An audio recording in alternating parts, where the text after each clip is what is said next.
এবং প্রতিবাদ জানাই। সংগ্রামী বন্ধুরা আমার, আওয়ামী লীগ শুধুমাত্র দিনকাল নয়, ইতিমধ্যে চ্যানেল ওয়ান, দিগন্ত টিভি, আমার দেশ সহ বিভিন্ন সংবাদপত্র বন্ধ করেছে। এই সরকার আওয়ামী লীগ যখনই ক্ষমতায় আসে তখনই সংবাদপত্র এবং সাংবাদিকের উপর খরচ নেমে আসে। আজকের এই সিদ্ধান্ত তার একই সূত্রে গাথা। বন্ধুরা আমার, আপনারা জানেন যে গত দুদিন আগে শেখ হাসিনা এই ফ্লাইওভার উদ্বোধনের সময় একটি বক্তব্য দিয়েছে যে দেশের মানুষ তাকে বারবার ভোট দিয়ে প্রধানমন্ত্রী বানাচ্ছে। আগে একটা কথা শুনতাম, চোরের মায়ের বড় গলা, এখন শুনতেছি চোরেরই বড় গলা।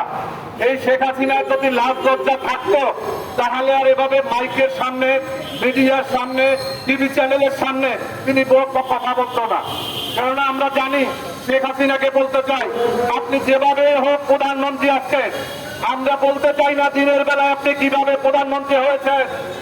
আপনি 2009 সালে মঈনুদ্দিন ফখরুদ্দিনের অনুদানে আপনি প্রধানমন্ত্রী হয়েছিলেন। আপনি 2014 সালে এই বিএনপির গুলশান অফিসে বেগম খালেদা জিয়াকে আলুতে রাত দিয়ে আজকে তারপরে আপনি প্রধানমন্ত্রী হয়েছিলেন এবং সেই নির্বাচনে 154 জন বিনা প্রতিদ্বন্দ্বিতায় পাস করেছে। যে সমস্ত জায়গায় নির্বাচন হয়েছিল সেখানে বিড়াল কুকুর ছাড়া ভোট কেন্দ্রে অন্য কোনো মানুষ যায়নি। সংগ্রামী বন্ধুরা আমার, 2018 সালের কথা আপনারা জানেন।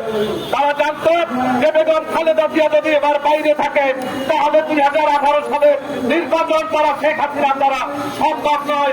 শেখ হাসিনা জানেন যে বেগম খালেদা জিয়ার জনপ্রিয়তা আকাশচুম্বী।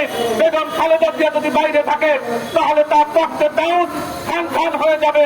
এই জন্য বেগম খালেদা জিয়াকে মাত্র 2,10,00,000 টাকার একটি মিথ্যা বানোয়াট মামলা সাজিয়ে এই বিচারপতি খায়রুল হক থেকে শুরু করে বিচারপতিদেরকে তাদের মাথায় দুধ দেখে তারপরে মিথ্যা সাজা দিয়ে আজকে তাকে কারান্তরীণ রেখে 2018 সালে দিনের ভোট রাতে করে শেখ হাসিনা প্রধানমন্ত্রী হয়েছে।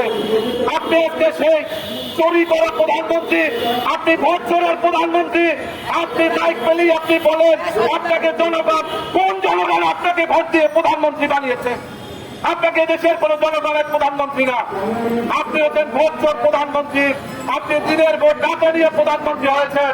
অবিলম্বে, আপনার বারবার বলছি, অবিলম্বে আপনি পদত্যাগ করুন এবং একটি সুষ্ঠু এবং গ্রহণযোগ্য নির্বাচনের জন্য একটি তত্ত্বাবধায়ক সরকারের ব্যবস্থা করুন।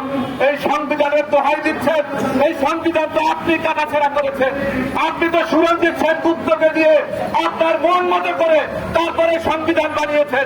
এই সংবিধান